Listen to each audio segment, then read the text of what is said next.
L'impasse toujours qui persiste au niveau de l'Assemblée nationale. On va analyser avec M. Célestin Kibambe. Bienvenue. Merci beaucoup. Voilà, leader de la jeunesse katangaise. Oui. Alors, jeunesse katangaise, là, on voit des jeunes qui se réunissent autour d'une candidature qui est au niveau du bureau de l'Assemblée nationale. Jusque-là, ce n'est pas encore entériné. Hein? Oui, Madame Poli. Oui. Chimène. C'est une candidature, moi, je dirais déjà entérinée. Entérinée? Oui, mais... Comment déjà entériné? Parce que jusque-là, les cartes sont rebattues. Il faut tout reprendre. Parce que, en fait, c'est les partis politiques ou les regroupements politiques qui alignent un candidat. Okay.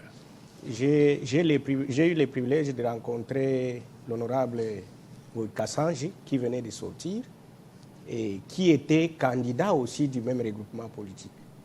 Cela a fait que dans la maison, dans la famille, il lui a été demandé de retirer sa candidature pour laisser en faveur de la candidate Chimène Poli. Et donc déjà les regroupements ou sa famille politique l'alignent comme la seule candidature devant représenter l'AFDC à les partis chers au professeur Modeste Bachilukwebo.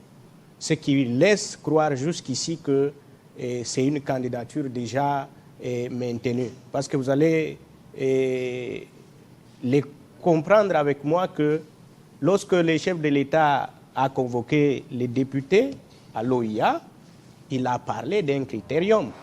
Lequel critérium tenait compte de la représentativité du genre. Et qu'au-delà du genre, il y avait aussi la géopolitique. Tenant compte de ces deux critères qui ont été soulignés personnellement par le chef de l'État, nous pensons que cette candidature doit être tenue en état parce que pour les grands Katanga, jusqu'ici, il n'y a pas une autre candidat de l'Union sacrée. Donc pour nous, c'est déjà une candidature qui est là et qu'il n'y a pas une autre. C'est pour vous, mais il faut attendre ce que sortira des conclusions de toutes les tractations, parce que les choses peuvent bouger. Regardez, pour Mbosso, c'était vraiment un acquis, les choses ont bougé, c'est que ce n'est pas encore trop sûr. Vous ne voyez pas qu'avec tout ce qui se passe, ça risque un peu d'aller dans le sens opposé? Je ne verrai pas les choses dans ce sens-là parce que comparer Mbosso à notre candidature ou à la candidature que nous accompagnons serait les jours et la nuit. D'autant plus que le président Mbosso tenant compte des poids politiques, parce que le président de la République a demandé aux gens, au présidium, de travailler aussi en tenant compte des poids politiques de chaque regroupement ou parti politique. Et quand vous allez personnellement faire vos analyses, vous allez voir que le président Mbosso ne serait même pas si on doit tenir compte de ça, parce qu'il y a d'autres partis qui ont beaucoup de députés que lui. Mais maintenant, les cas sous examen, c'est que c'est son poids personnel, son poids politique personnel qui joue en sa faveur.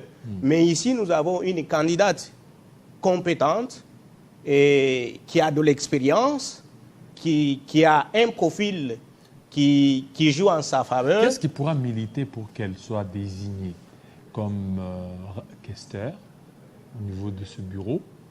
Et qu'est-ce qu'elle a eu à faire pour qu'aujourd'hui, que vous la souteniez?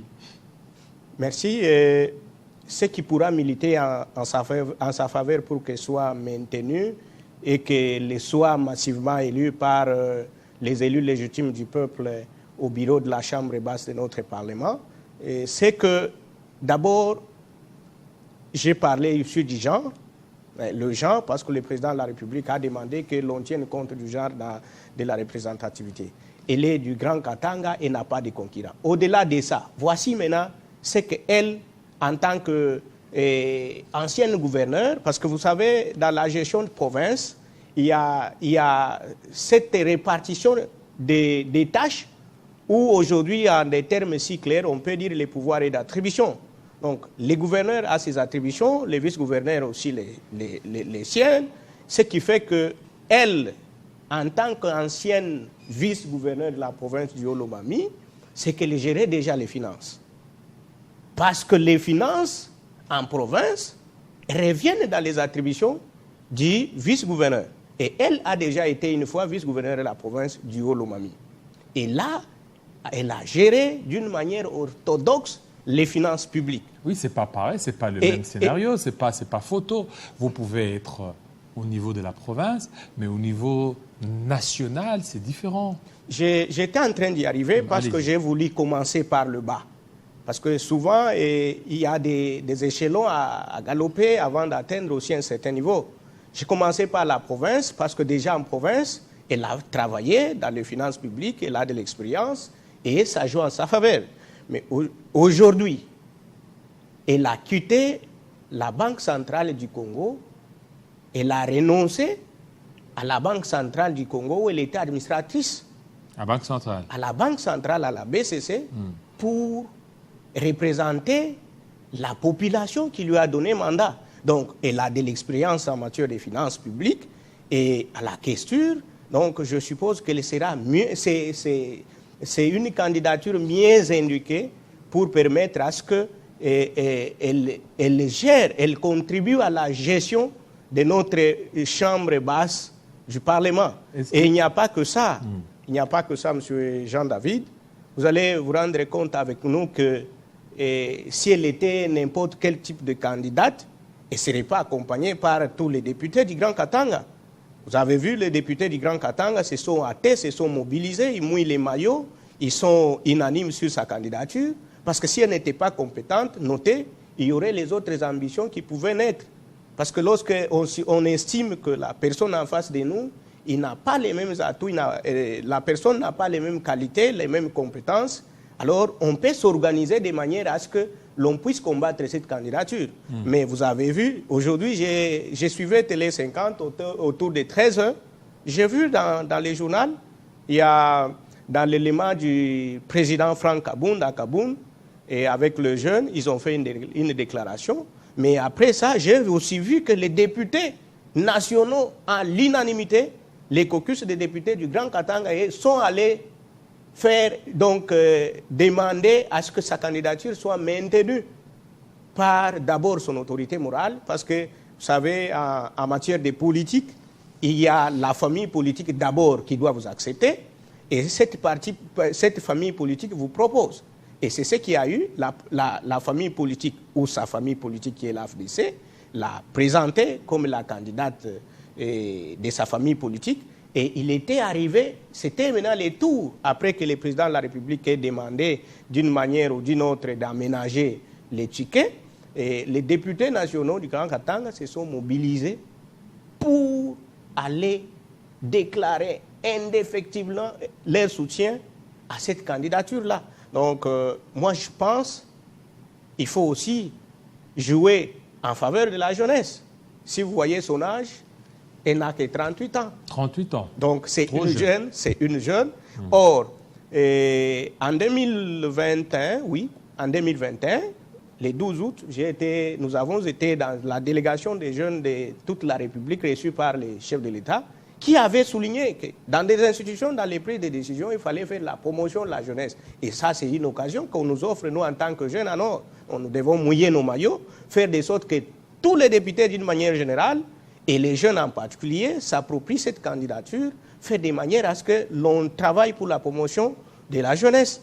Et c'est ça le renouvellement de la classe politique. C'est ça que tous les jeunes... Est-ce qu'elle ne fera pas la honte de la province? Parce que aujourd'hui, c'est bien de parler, vous êtes là, vous vous mobilisez. Après quelques temps, une année, 2 ans après, vous commencez à être déçus. Vous vous dites, mais on croyait, on était en train d'admettre qu'elle pourrait faire quelque chose, mais fort malheureusement, ce n'est pas ce qu'on attendait d'elle.